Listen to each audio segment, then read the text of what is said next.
अस्सलामुअलैकुम। इकड़ा गुजराती हाईस्कूल धोरण 11 अर्थशास्त्र આપણે જોતા હતા ચેપ્ટર નંબર 7 ભારતીય અર્થતંત્ર। એમાં આપણે પાર્ટ 1 ઓલરેડી જોઈ ગયા છે। આપણે હવે જોઈએ પાર્ટ 2। ઓકે, તો પાર્ટ 2ની અંદર આપણે લાસ્ટ સુધી જોયું હતું કે સ્વાતંત્ર્ય પૂર્વે એટલે કે આપણા દેશને આઝાદી મળી તેના કરતાં પહેલે ભારતીય અર્થતંત્ર કેવું હતું તેના વિશે અમુક પોઈન્ટ જોયા હતા, જેમાં આપણું લાસ્ટ પોઈન્ટ હતું મહેસૂલનો દર। ઓકે, પછીનો આપણે પોઈન્ટ જોઈએ કે કરવેરાનો ઊંચો દર, એટલે કે બ્રિટિશ શાસન દરમિયાન કરવેરાની આવક અંગે દાદાભાઈ નવરોજીની ગણતરી મુજબ 1876માં ઊંચી આવકવાળા બ્રિટનના કરવેરા દ્વારા રાષ્ટ્રીય આવકના 8% હિસ્સો અને નાના પાયાના આવકવાળા લોકો પાસેથી કેટલા ટકા 15% જેટલો રાષ્ટ્રીય આવકનો હિસ્સો કરવેરા રૂપે ઉઘરાવતા હતા। ઓકે, શું કરતા હતા બ્રિટિશ સરકાર કે જેને પાસે વધારે આવક હતી એ લોકો પાસેથી 8% રાષ્ટ્રીય આવકનો હિસ્સો હતો, અને જ્યારે નીચી આવકવાળા પાસેથી કેટલા ટકા રાષ્ટ્રીય આવકમાં હિસ્સો હતો? 15%। ઓકે, આવી ભેદભાવવાળી નીતિ એ લોકો અપનાવતા હતા। દાખલા તરીકે મીઠા પરનો કરવેરો આપણે બધા જ જાણીએ છીએ કે ગાંધીજીએ સત્યાગ્રહ કરીને મીઠાનો કાનૂન તોડેલો, બરાબર। તો સરકારે શું કરેલું હતું કે આપણા દેશમાં મોટા ભાગમાં મીઠાનું પ્રમાણ હતું, આપણા દેશમાં ઉત્પન્ન થતું હતું કે મીઠું આપણા દેશમાં સરળતાથી મળી રહેતું હતું। મીઠું દરિયા કિનારે અને રણ પ્રદેશમાં ખૂબ જ સારી રીતે મળી રહેતું, પણ બ્રિટિશ સરકાર શું કરતી હતી કે આપણા અહીંયાથી બહાર દેશમાં ભેજતી તો આપણા પાસેથી ઊંચા પ્રમાણમાં એનો કરવેરો વસૂલ કરતી હતી, અને બહારના દેશમાંથી એ ઊંચા દરે મીઠું આપણા દેશમાં મંગાવતી હતી। એટલે કે આપણા દેશમાં જે મીઠું થતું હતું એ બહારના દેશમાં જો મોકલવાનું હોય તો એને નીચા દરે, ઓકે, અને જો બહારથી આપણે મંગાવીએ તો એને ઊંચા ભાવે। બ્રિટનથી એ લોકો મંગાવતા હતા તો એ લોકોને ઊંચા ભાવ આપણે ચૂકવવું પડતું। તો એમ આવું જે ભેદભાવવાળી નીતિ હતી તો એ કાનૂન કોણે તોડેલું? આપણા ગાંધીજીએ તોડેલું, બરાબર। આગળ જો જકાતના વિવિધ દરો, આયાત અને નિકાસ થતી વસ્તુઓ પર જે કરવેરો નાખવામાં આવે છે તેને જકાત કહે છે। ઓકે, ઈસ્ટ ઇન્ડિયા કંપનીએ મુગલ બાદશાહ પાસેથી 1716માં પરવાનગી મેળવીને તે પ્રદેશ પૂરતી જકાતોમાં માફી મેળવી હતી। તેનાથી વિરુદ્ધ ભારતીય વેપારીઓને વિવિધ પ્રદેશની જકાત ભરવી પડતી હતી। શું કરેલું? ઈસ્ટ ઇન્ડિયા કંપનીની સ્થાપના થઈ તો મુગલ બાદશાહ પાસેથી એ લોકોએ જકાતોને શું કરી હતી? માફી કરાવી લીધી હતી, જ્યારે ભારતીય વેપારીઓએ શું કરવું પડતું હતું? કમ્પલસરી જકાત ભરવી પડતી હતી। ઓકે, તો આવી ભેદભાવવાળી નીતિના કારણે પણ આપણું જે વેપાર હતું આપણા ભારતીય દેશનું એ પડી ભાંગ્યું। ભારતમાં સુતરાઉ કાપડની નિકાસ પર 15% જકાત અને બ્રિટનથી આવતા સુતરાઉ કાપડ પર માત્ર 2.5% જકાત નાખવામાં આવી હતી। જો શું કરવામાં આવતું, આપણા દેશમાંથી આપણે જો બહાર મોકલીએ સુતરાઉ કાપડ તો એના ઉપર આપણને 15% જેટલી જકાત ભરવી પડતી હતી, જ્યારે બ્રિટનથી આપણે જો મંગાવીએ સુતરાઉ કાપડ તો એના ઉપર માત્ર કેટલી ટકા વ્યાજ ભરવી પડતી? જકાત 2.5%। તો આટલી મોટી ડિફરન્ટવાળી જકાત નીતિના કારણે પણ દરેક વસ્તુ ઉપર, એવું નથી કે સુતરાઉ કાપડનું આ તો એક ઉદાહરણ છે, બાકી દરેક વસ્તુઓ ઉપર આવી રીતે જકાતની ભેદભાવવાળી નીતિ બ્રિટિશ સરકારે અપનાવી હતી, જેના કારણે આપણું ભારત પાછળ થઈ ગયું, કે પડી ભાંગ્યું હતું। ઉદ્યોગ નીતિ બ્રિટનમાં ઈસવીસન 1750થી 1830ના સમયગાળા દરમિયાન ઔદ્યોગિક ક્રાંતિ થઈ। ઓકે, તમને પૂછાઈ શકે કે બ્રિટનની ઔદ્યોગિક ક્રાંતિ તો 1750થી 1830ના સમયગાળા દરમિયાન, તે સમયગાળા દરમિયાન બ્રિટિશ ઈસ્ટ ઇન્ડિયા કંપનીએ ભારતમાં સત્તા સ્થાપિત કરવાની શરૂઆત કરી દીધી હતી, જ્યારે ઈસવીસન 1858 સુધીમાં દેશનો ઘણો ભાગ અંગ્રેજોના શાસન હેઠળ આવી ગયો હતો, જેથી બ્રિટિશ શાસન હેઠળના ભારતીય વિસ્તારોમાં બ્રિટિશ સરકારે બ્રિટનની ઉત્પાદિત વસ્તુઓ વધુને વધુ વેચાય તેવી નીતિ અપનાવી હતી। એટલે કે અંગ્રેજો શું કરતા હતા કે એ લોકોના દેશની જે વસ્તુ છે તે વધુને વધુ વેચાય તેવી નીતિ અપનાવી લીધી હતી। આપણા દેશની જે વસ્તુઓ બનાવવામાં આવતી એના ઉપર વધુને વધુ કર વસૂલતા હતા, જેના કારણે આપણા અહીંયાના જે ઉદ્યોગ હતું એ પણ પડી ભાંગ્યું, અને ખેતી ક્ષેત્ર તો ઓલરેડી એ લોકોએ મહેસૂલ દર વધારીને, કરવેરા નીતિ વધારીને પડી ભાંગાવી જ હતું, બરાબર।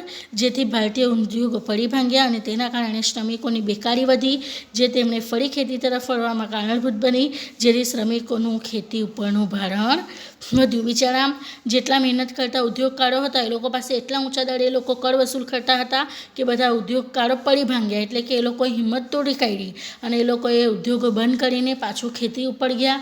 તો ખેતી ઉપર લોકોનું પહેલેથી જ જે ખેતી ઉપર આધાર રાખતા હતા તે લોકો તો હતા જ, સાથે સાથે જે ઉદ્યોગો ચલાવતા હતા તે લોકો પણ ઉદ્યોગો બંધ કરીને ખેતી તરફ વળવા લાગ્યા. તો ખેતી પરનું આ ભારણ કેવું થયું, વધી ગયું આપણા દેશની અંદર. ઓકે, તો આમ વિવિધ દરેક વસ્તુની અંદર ભેદભાવભરી નીતિ અપનાવીને અંગ્રેજોએ આપણા ભારતનું જે મેન સત્તા હતી તે બધી પડી ભંગાવી. ઓકે, પોતાની વસ્તુ વધુને વધુ વેચાય એના માટે પોતાના ઉદ્યોગોને, પોતાના વસ્તુઓને વધારે વધુ વેચાણ કરવા માટે લોકોએ કરવેરામાં જે ભેદભાવવાળી નીતિ બનાવી તેના કારણે આપણા દેશના ઉદ્યોગકારો અને ખેડૂતો બંને જ પડી ભાંગ્યા અને આપણું જે પાયો હતો તે આખું હલી ગયું. Okay, fine. હવે આગળનું જે પોઈન્ટ છે તે તો આર્થિક શોષણ, એટલે કે આર્થિક શોષણ કરવામાં આવતું હતું. બ્રિટિશ અર્થતંત્રને સુદૃઢ બનાવવા આશયથી ઈસ્ટ ઇન્ડિયા કંપની અને બ્રિટિશ સરકારે એવા પ્રકારની વ્યૂહરચના અપનાવી કે જેના દ્વારા માત્ર બ્રિટિશ અર્થતંત્રને લાભ થાય.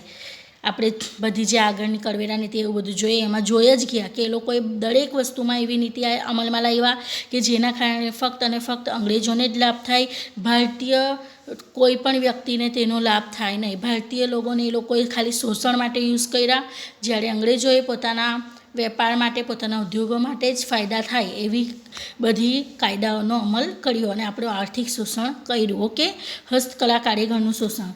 ઓકે, આપણા દેશમાં જો સૌથી બેસ્ટ કોઈ કલા હોય તો હસ્તકલા છે. ઓકે, આપણા ભારતમાં, ઇન્ડિયામાં જેટલી સારી રીતે હસ્તકલા છે એવી બીજી કોઈ દેશની અંદર નથી.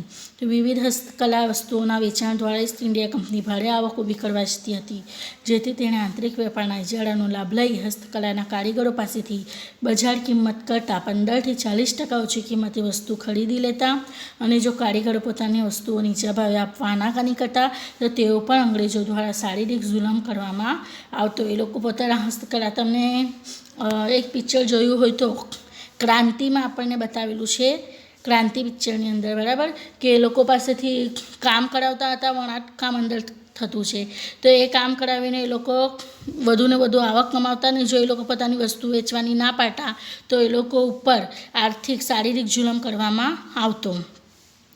મૂડી રોકાણ પ્રવાહ. બ્રિટિશ શાસન દ્વારા ભારતની અને બ્રિટનની જે મૂડીનું રોકાણ કરવામાં આવ્યું તેની દિશા બ્રિટન તરફી અને ભારત વિરોધી રાખવામાં આવી, એટલે કે આ મૂડી રોકાણની ભારત પર અંગ્રેજોનું સામ્રાજ્ય કાયમ રહે અને બ્રિટિશ અર્થતંત્રને તેનો સઘળો લાભ મળે તેવું પ્રયોજન કરવામાં આવ્યું.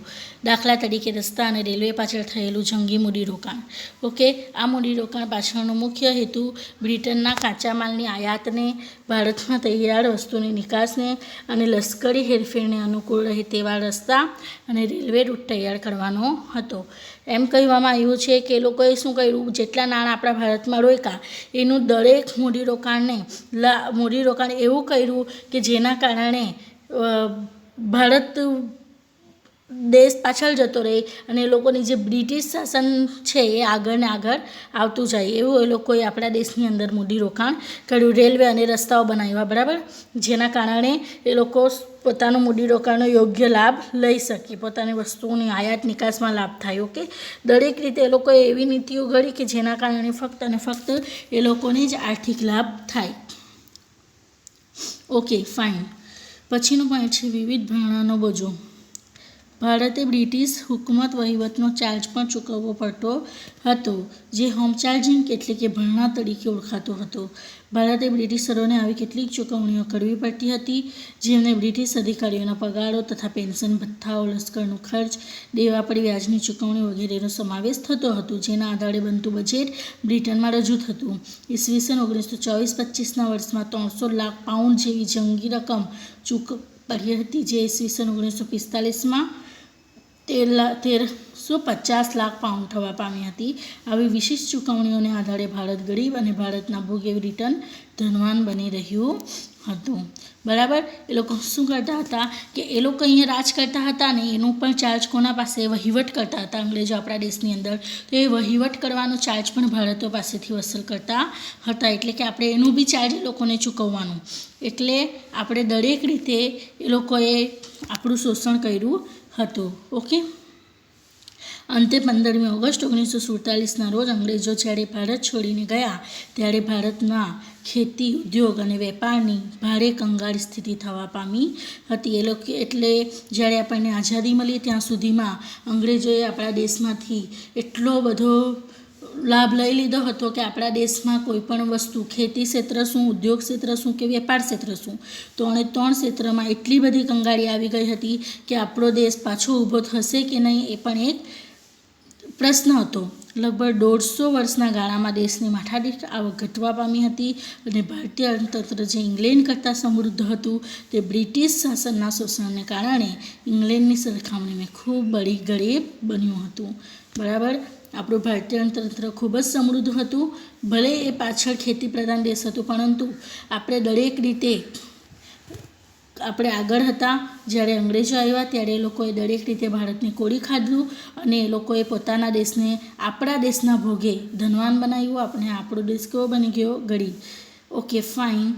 એના પછીનો પોઈન્ટ છે કે સ્વાતંત્ર્ય પછીનું ભારતીય અર્થતંત્ર. તો આઝાદી પછી ભારતનું અર્થતંત્ર વિકાસના પંથે રહ્યું છે, જે બાબતે નીચેના લક્ષણો દ્વારા સ્પષ્ટ કરીએ.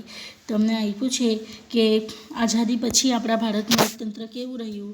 તો એમાં જો પહેલું પોઈન્ટ માથાદીઠ આવક. ભારતની માથાદીઠ આવક માનવ વિકાસ અહેવાલ 2014 મુજબ વર્ષ 2013માં $5,150 હતી, જે ચીનની માથાદીઠ આવક $11,477 હતી, શ્રીલંકાની $9,250, અમેરિકાની $52,308 અને નોર્વેની $63,909 કરતાં ઘણી ઓછી જણાય છે, જે વિકસિત દેશોની માથાદીઠ આવકના 7 થી 10 ગણી ઓછી છે અને તે પછાત દેશો કરતાં વિશેષ વધારો સૂચવતી નથી. ઓકે, આપણે ભારતની માથાદીઠ આવક, ઓકે, માથાદીઠ આવક પરથી જ આપણે કયો દેશ આગળ છે, કયો દેશ પાછળ છે, કયો દેશ વિકસિત છે, કયો દેશ વિકાસમાન છે તેનો ખ્યાલ મેળવવામાં આવે છે. માનવ વિકાસ અહેવાલ 2014 મુજબ આપણા ભારતની વર્ષ 2013માં માથાદીઠ આવક કેટલી હતી? $5,150 હતી. ઓકે, જે બીજા બધા દેશો કરતાં ખૂબ જ ઓછી હતી. ઓકે, આપણે બીજા બધા દેશોની આવકો પણ આપી છે, જેના કરતાં આપણા ભારતની માથાદીઠ આવક કેવી છે? ખૂબ જ ઓછી છે. ફાઇન. હવે જો અહીંયા તમને આપેલું છે રાષ્ટ્રીય આવકની તુલના કરવામાં આવી છે અને છેલ્લા વર્ષોમાં ભારતની માથાદીઠ આવકમાં થયેલા ફેરફારો આપ્યા છે. તો એમાં દેશ આપ્યા છે અલગ અલગ અને એમના દેશની માથાદીઠ આવક અમેરિકન ડોલરમાં આપી છે, કે એટલે કે આ બધી ડોલરમાં છે. બરાબર. આ ડોલરની આવક તમને બતાવી છે. છેલ્લા વર્ષોમાં ભારતની માથાદીઠ આવકમાં થયેલા ફેરફાર પણ આપ્યા છે, વર્ષ આપ્યા છે અને વર્ષમાં વર્તમાન ચાલુ કિંમત રૂપિયામાં અને સ્થિર કિંમત રૂપિયામાં. આ રૂપિયા દ્વારા ફેરફાર બતાવ્યો છે અને આ ડોલર દ્વારા આપ્યું છે આપણને. બરાબર. ઓકે, એટલે કે આ માહિતી ક્યાંથી મેળવવામાં આવી છે? આજે તમને સ્ત્રોત તરીકે આપ્યું છે તે દર્શાવે છે કે ઉપરની માહિતી ક્યાંથી મેળવેલી છે. તો આ ઉપરની માહિતી ક્યાંથી મેળવવામાં આવી છે? ભારત સરકારના વિવિધ આર્થિક સર્વેમાંથી. Okay fine. બીજું પોઈન્ટ છે ખેતી, એટલે કે સ્વાતંત્ર્ય પછી ખેતીનું શું હાલ હતું? તો ભારત એક ખેતી પ્રધાન દેશ છે.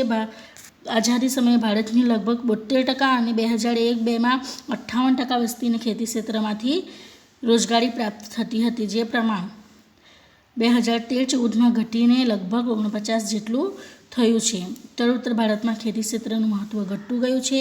1950-51માં ખેતી ક્ષેત્રને રાષ્ટ્રીય આવકમાં ફાળો 55% હતો. તે વર્ષ 2013-14માં ઘટીને માત્ર કેટલી ટકા રહી ગયું? 14%. બરાબર. એટલે કે આ સ્વાતંત્ર્ય પહેલાંનું ભારત અને સ્વાતંત્ર્ય પછીનું ભારત કેવું હતું તેના વિશે આપણે માહિતી મેળવી. Okay fine. દરેક પોઈન્ટને ધ્યાનમાં લેજો. ઓકે, અને ધ્યાનમાં રાખવાના અમુક આંકડાઓ, માથાદીઠ આવક, રાષ્ટ્રીય આવક કયા વર્ષમાં કેટલી હતી તે તમારે ખાસ નોંધવાનું રહેશે.